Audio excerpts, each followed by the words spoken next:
Okay, I want you to picture something for a second. Imagine you're reading, I don't know, a phone book. Oh, wow. Okay. Or better yet, like a super dry tax document from 50 years ago. Yeah. It's just list after list of names, dates, numbers. Right. Mind-numbing stuff. Totally mind-numbing. Row after row of data that has, frankly, zero emotional weight. You're scanning, your eyes are glazing over, you're thinking about lunch, and then boom! Suddenly in the middle of page 400, the writer just stops. He breaks the pattern. He circles one name in bright red ink and writes this whole paragraph-long biography in the margins. That is a startling image, and it's actually a perfect analogy for what we're looking at today. Right, it stops you dead in your tracks. Yeah. You have to think, wait, who is this guy? Why does the writer stop the whole machine for him? Today, we're doing a deep dive into exactly that kind of moment. We're looking at research on a very specific, very ancient text in First Chronicles. It's a story buried deep in a genealogy, all about a man named Jabez. And buried is absolutely the right word. I mean, Yeah. the First Chronicles chapters 1 through 9 are widely considered the most skippable parts of the Bible for the average reader. Oh, yeah. It is literally 9 chapters of so-and-so was the father of so-and-so. It's a legal record of lineage. Which, let's be honest, is dry. Essential for them? Maybe, but really dry for us. Dry as dust. But that dryness is exactly why the story of Jabez just pops off the page. The chronicler, the historian writing this, is just listing the tribe of Judah. It's rapid fire, name, son, and then he hits the brakes. Yeah. He interrupts his own flow to give us 2 verses, just 2, about this one man, Jabez. So the mission for this deep dive is to figure out why. What did this guy do? What did he figure out that made him worth stopping the history books for? The source material we're looking at frames this as a masterclass in breaking a cycle of negativity. I'd say it's about even more than just negativity. It's about rewriting a script that was handed to you at birth. The sources call it audacious faith. Audacious is a strong word. It implies being bold, maybe even a little cheeky. But before we get to the audacity, we have to look at the tragedy. Because Jabez didn't start on third base. Oh. He started in the dugout with, like, a broken bat. That's putting it mildly. To understand Jabez, you have to understand his name. And this is where the cultural context is just non-negotiable. In our world, we name kids because it sounds cute, or it was my grandmother's name. Right. I mean, people name their kids Apple or North. It's an aesthetic choice. Exactly. But in the ancient Near East, a name wasn't just a label, it was a definition. It was almost prophetic. It spoke to your character, your destiny, or the circumstances of your birth. And Jabez, well, his name is heavy. The notes here say his mother named him Jabez because she bore him in pain. Yes. The Hebrew word is basically atzeb, which means pain, sorrow, or trouble. So, quite literally, his name means he causes pain, or child of sorrow. Okay, can we just pause on that? I mean, I get that childbirth is painful. That's a biological fact. But to look at your newborn infant and permanently stamp him with the label pain, that feels aggressive. It's incredibly heavy, and we don't know the specifics. Maybe the labor was traumatic, maybe the father left, maybe they were in the middle of a famine. But regardless of the why, the what is that this kid grew up hearing, "Hey, pain, come here." Hey, sorrow, go wash the dishes. It's branding. It is branding. Then think about the psychological toll. If everyone calls you trouble, eventually you start to believe that's all you are. You start to think, well, I guess I'm just here to make things difficult. It's a script written for him before he could even speak. Yeah. You are Jabez. You are pain. So he's got this label just slapped on his forehead. Stuck. Limit. Curse. But here is where the text throws the curveball. Yeah. Immediately after dropping this bomb about his name, the writer says Jabez was more honorable than his brothers. That is the key contrast. And the source material highlights this heavily. His circumstances, his name, his brand did not dictate his character. Right. He was honorable. He had integrity. And I think this is where a lot of us get stuck. Being honorable wasn't enough to change his life, was it? No. He was a good guy, but he was still named Pain. He was still stuck in that box. Right. And this is a trap so many people fall into. We think, if I just keep my head down, follow the rules, and work hard, eventually the label will just fall off. Jabez realized that wasn't true. He realized that integrity alone wouldn't rewrite his destiny. He needed an intervention. He couldn't positive thinking his way out of a prophetic curse. No. He needed a power greater than the label. So he prays. And this isn't the kind of prayer you just whisper before you go to sleep. Not at all. The sources describe this as a desperate, calculated, and incredibly bold request. And it's broken down into 4 specific pillars. And I want to walk through these because on the surface, some of them sound Well, they can sound a little surprising coming from a guy described as honorable. Let's unpack them. Okay. Okay, pillar one. He starts by saying, "Oh, that you would bless me indeed." A strong opening. Is it? Because I'll play the cynic here. God, please bless me a lot. Yeah. It sounds like a kid sitting on Santa's lap. It sounds a little selfish. Yeah, gimme. Right. I hear that. And in our modern context, where blessed is just a hashtag for showing off a new car, it's so easy to read it that way. Yeah. But the source analysis suggests something much deeper is happening here. This isn't about greed, it's about theology. Also. Okay, look at the phrase, bless me indeed. In the original Hebrew, it's an emphatic doubling.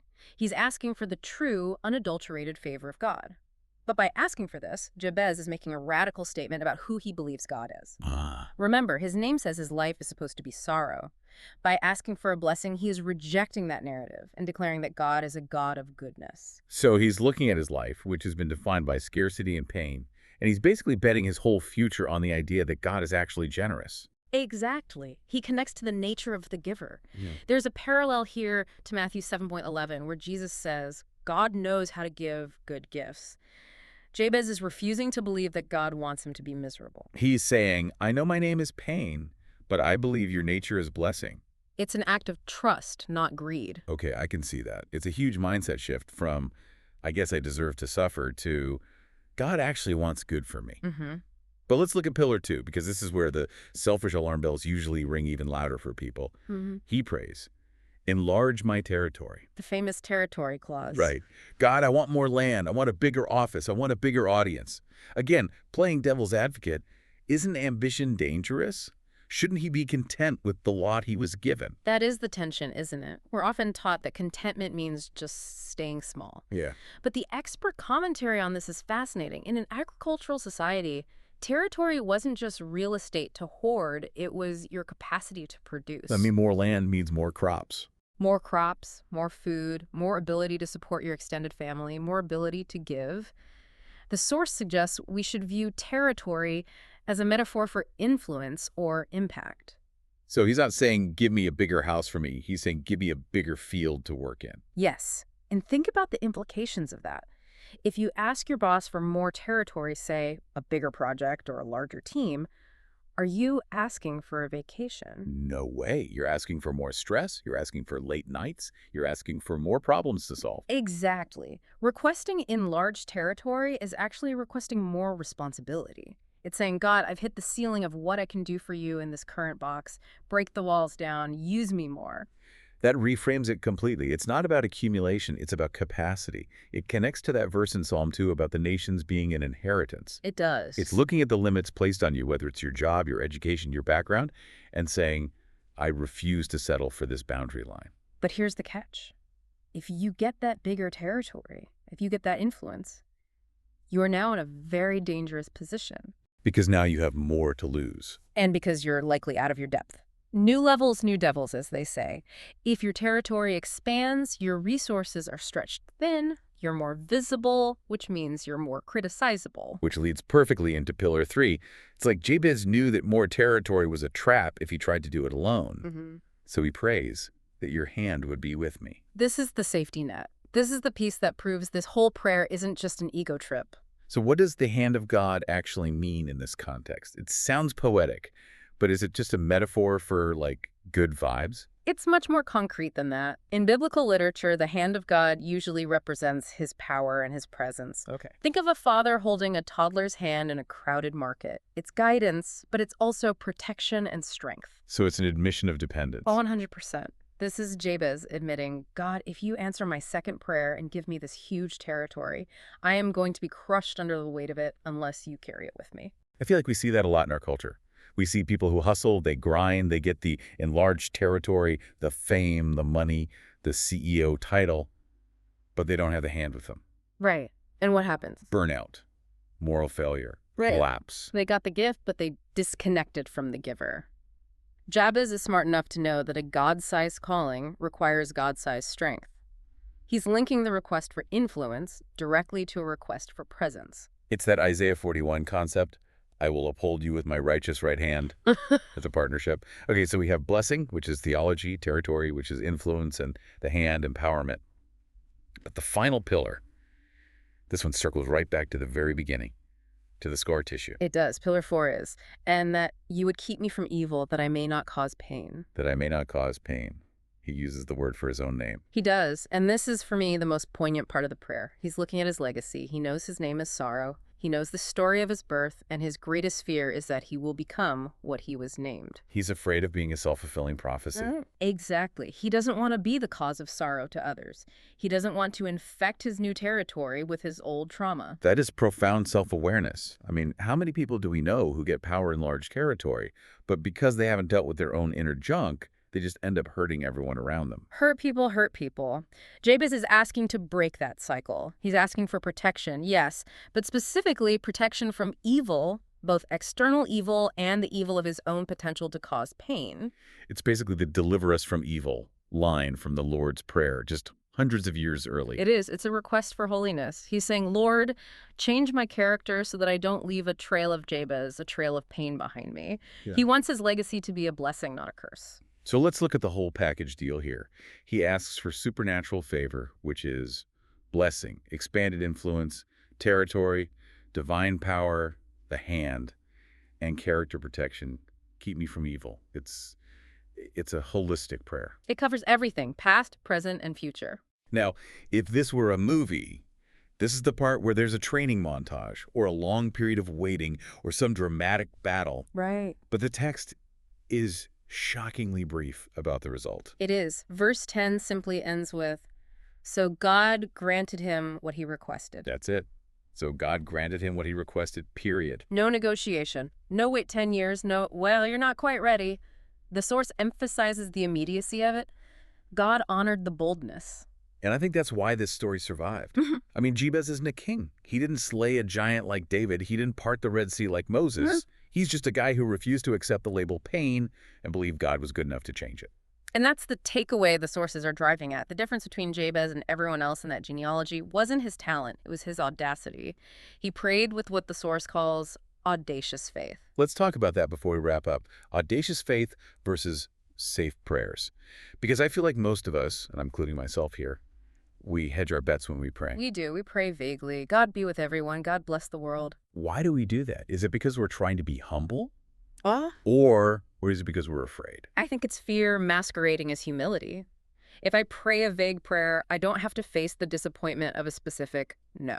About today. If I ask God to bless my day, I can interpret literally anything as a blessing. But if I ask God to enlarge my territory in this specific way and it doesn't happen, that hurts. So Jabez's audacity was in his specificity. He put his heart on the line. He did. He believed that God was actually listening and actually capable of rewriting history.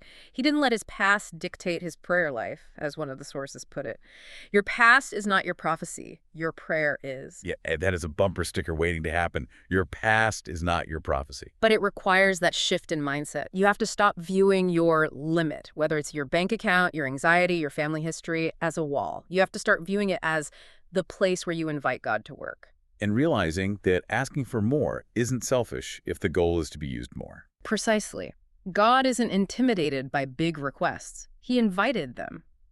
Jabez is the proof that you can start as pain and end as blessed indeed. So here's the thought I want to leave everyone with. You mentioned this undelivered outbox concept earlier. Oh, yeah. This is something that kind of haunts me a little bit. Tell me about that. Well, imagine heaven has a mailroom. And in that mailroom, there are these boxes of blessings, influence, opportunities, breakthroughs that have your name on them, but they're just sitting in the undelivered pile. Why? Not because God didn't want to give them, but because we never actually asked for them. We didn't sign for the package. We didn't sign for the package. We stayed in the safety zone. We accepted the label average or stuck or pain, and we never had the audacity to say, God bless me indeed. Wow. That hits home. Yeah. It makes you wonder what's sitting on the shelf right now just waiting for a bold request. It should drive us to rewrite our prayer lists. Absolutely. So listener, that's your homework. Find the limit. Find the label that's been sticking to you. And instead of accepting it, pull a Jabez. Ask for the blessing. Ask for the territory.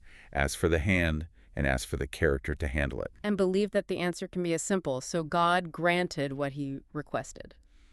I love it.